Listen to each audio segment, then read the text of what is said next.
Cystic fibrosis. You've probably heard the name, but for millions of people, it's a daily reality. So in this explainer, we're going to break down what this disease actually is, how it works, and most importantly, why the future for people living with it is looking brighter than ever before. So let me ask you this. What if the very system your body designed to protect its most vital organs suddenly turned against you? For someone with cystic fibrosis, that's not just a what if. The mucus that's supposed to be a protective shield, well, it becomes a trap. To really get a feel for it, try this little thought experiment. Imagine trying to take a deep breath, but through a straw that's completely filled with thick, sticky honey. That's not just a clever analogy. It's a really powerful way to understand the daily struggle of just trying to breathe when your airways are clogged. Okay, so let's get right to it. What exactly is cystic fibrosis? What's the fundamental challenge here? At its core, cystic fibrosis is a genetic disease. But the really key thing to understand is how one single problem, this abnormally thick, sticky mucus, causes this devastating chain reaction of issues, mostly hitting two critical systems, your lungs and your digestive tract. But that just raises another question, right? Why? Why does the body produce this faulty mucus in the first place? Well, to find that answer, we've got to look at the genetic blueprint, the very root cause of the disease. And it all comes down to one thing. A gene called the CFTR gene. Think of this gene as being like an air traffic controller for the salt and water that's constantly moving in and out of your cells. When it's working right, you get that nice, thin, slippery mucus. But just one mutation, one little mistake in that gene, and the whole balance is thrown off. The mucus gets dehydrated and it becomes thick and sticky. So how do you get CF?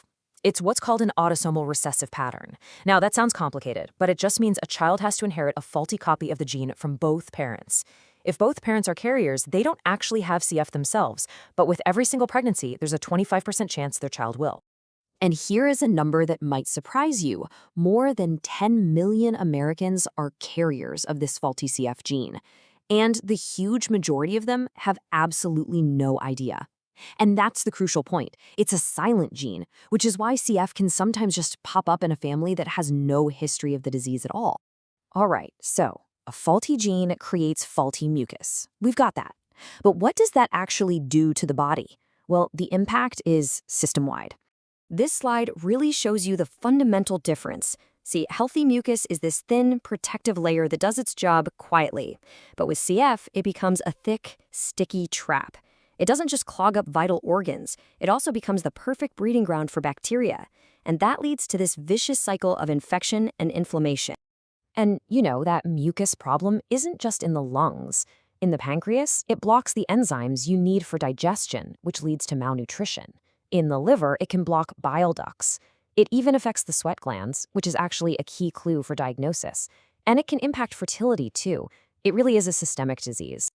Okay, so how do you diagnose it? Well, it usually starts right at birth with a routine screening, but the definitive, gold standard test is the sweat test. Yep, the sweat test. Because that faulty CFTR gene messes with the body's salt and water balance, people with CF have incredibly salty sweat. It's a dead giveaway. After that, a genetic test can confirm everything by pinpointing the exact mutation. Getting a diagnosis, though, that's really just the first step. Living with CF requires this relentless, proactive approach to managing the disease every single day. Daily treatments follow a very specific and actually very logical order. First, you open up the airways with something called a bronchodilator. Then, you use a medicine to thin out that sticky mucus. Next, and this is key, you use physical techniques to clear all that mucus out. And finally, once the airways are clear, you inhale an antibiotic to attack any bacteria that might be hanging around. The order is absolutely everything. These daily steps are really built on 4 key pillars. You've got airway clearance, often using a vibrating vest. That's totally non-negotiable. There are the inhaled meds, a daily task.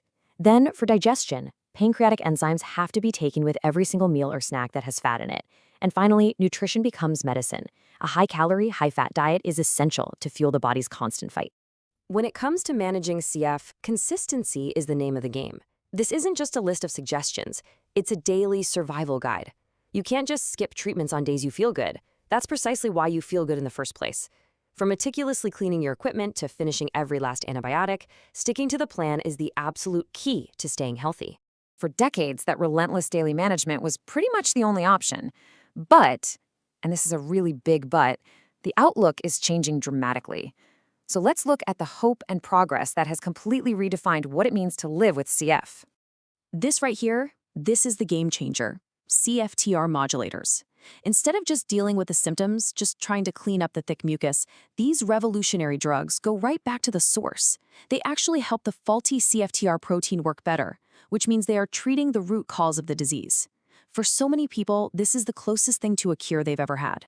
And the impact of these modulators, combined with decades of better symptom care, is just, wow.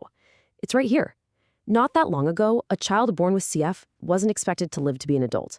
Today, thanks to this progress, people are living full lives, well into their 40s, 50s, and even beyond. It's honestly one of modern medicine's greatest success stories. So we'll end with this. For the first time ever, science isn't just treating the symptoms of CF, it's actually correcting the root cause. The whole focus has shifted from just daily management to a potential cure. The progress has been extraordinary, and it leaves us with one really hopeful question. What's next?